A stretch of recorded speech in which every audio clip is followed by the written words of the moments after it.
Everything was in chaos. I'd never seen anything that destructive that close up. In 1964, Alaska was shaken by the largest U.S. earthquake ever recorded, magnitude 9.2.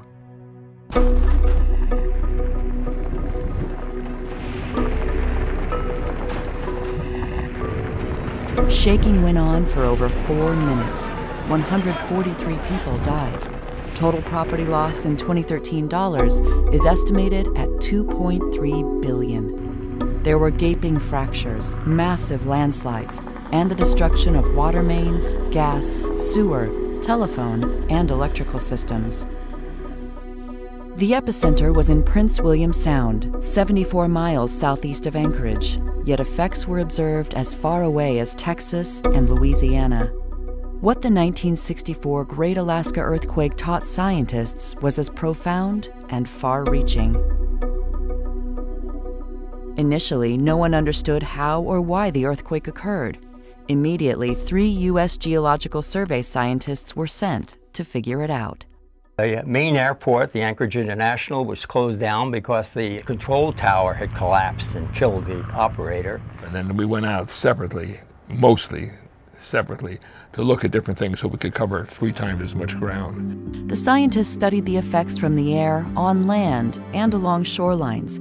They were astonished to find that the surface was disrupted over an area larger than California, 185,000 square miles.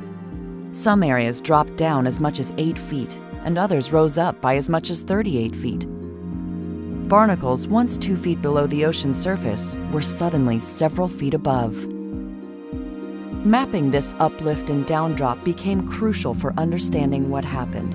But with no faults visible at the surface to explain it, even with months of careful observation and fieldwork, the cause of the quake remained a mystery. It was right at this time that this idea of plate tectonics, that the surface of the Earth is broken up into roughly a dozen different plates and that they move around with respect to each other. It occurred right at the time where this idea was being put forth.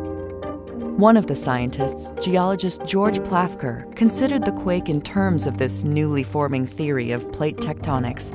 He knew the theory had new crust forming at mid-ocean ridges, but there was no explanation for where this crust went.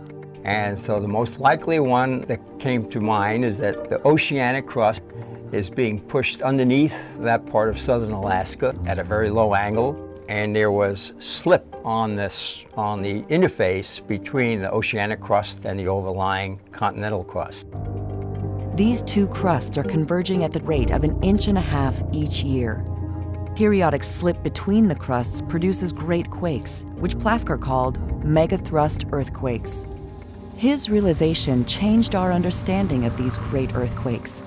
Megathrust quakes are the largest known on planet Earth. They occur in areas of colliding and descending crusts, known today as subduction zones. The uplift and downdrop of large areas from these quakes is a result of the crust being compressed over years of the plates converging. It releases like a spring, which is the earthquake. Seaward areas are uplifted, while landward areas drop down.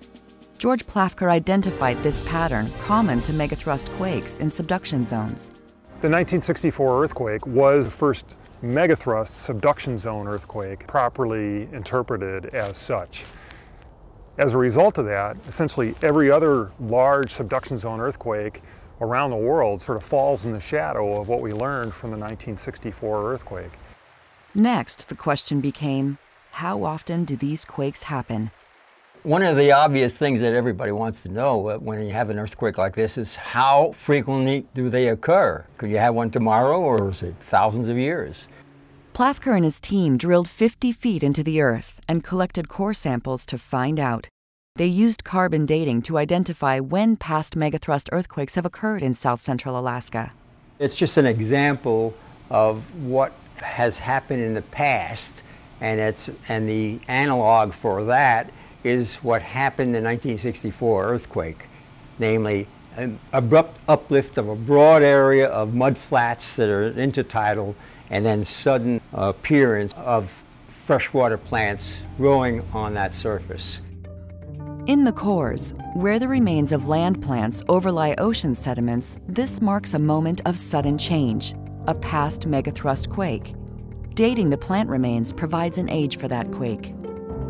The team discovered 9 megathrust earthquakes have occurred in south-central Alaska over the past 5,500 years.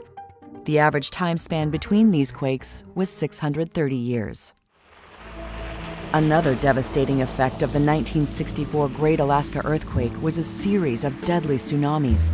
The largest, triggered by the shifting of plates when the quake began, traveled across the Pacific, wreaking havoc in coastal Oregon, California, Hawaii, and beyond.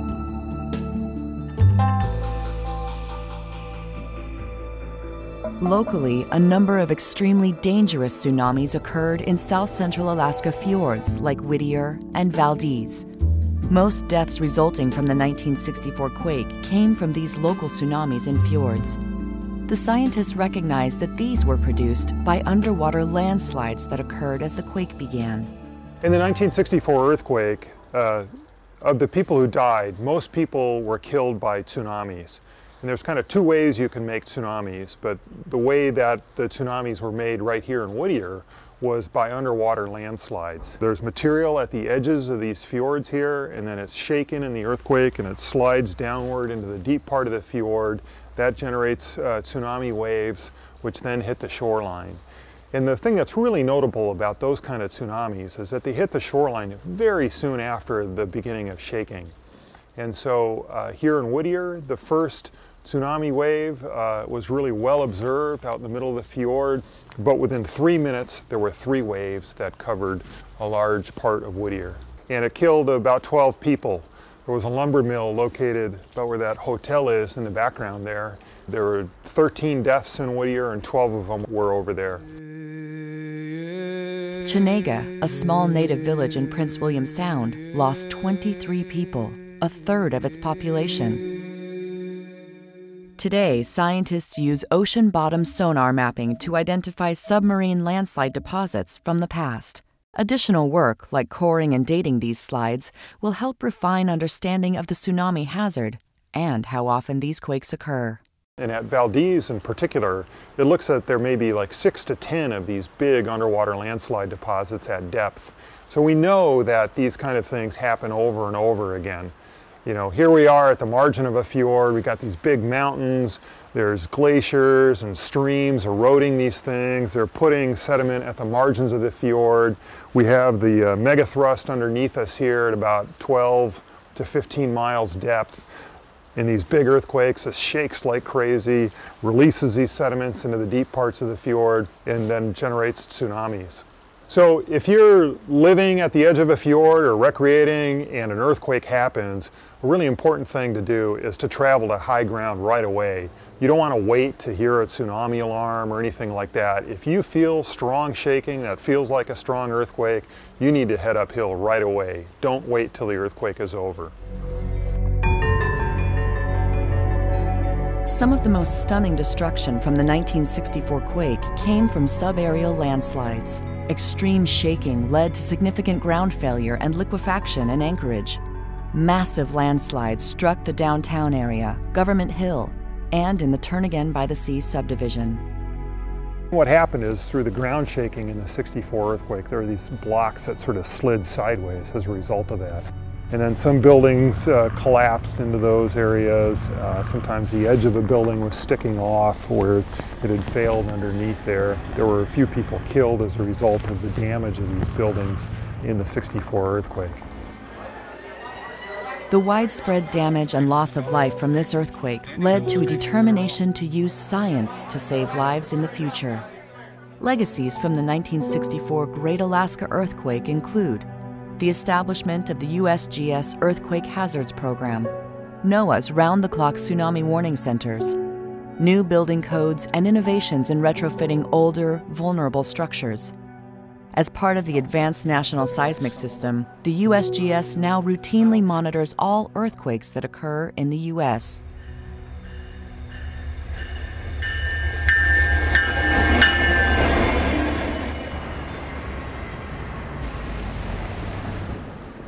South Central Alaska here is the infrastructure center of the state, and it's also by far the largest population center of the state. And the work that we do, it involves basically the fundamental characterizing of the earthquake hazard, knowing which faults are active, which faults can produce earthquakes, understanding how often those earthquakes occur. And another part is understanding the local tsunami hazard, getting an idea how often they occur, and doing tsunami modeling to understand where people would be hit by these tsunamis. Altogether, these programs can help predict strong ground motions from future earthquakes and minimize risks. For example, scientists learned that Valdez was so unstable and at such risk for earthquakes that the entire town was moved. In recent years, megathrust quakes in subduction zones, accompanied by tsunamis, have occurred in Indonesia, Japan, and Chile. The 1964 Great Alaska Earthquake changed our understanding of earthquakes and tsunamis, and had a profound and lasting impact on how scientific knowledge can be used to help reduce risks and save lives.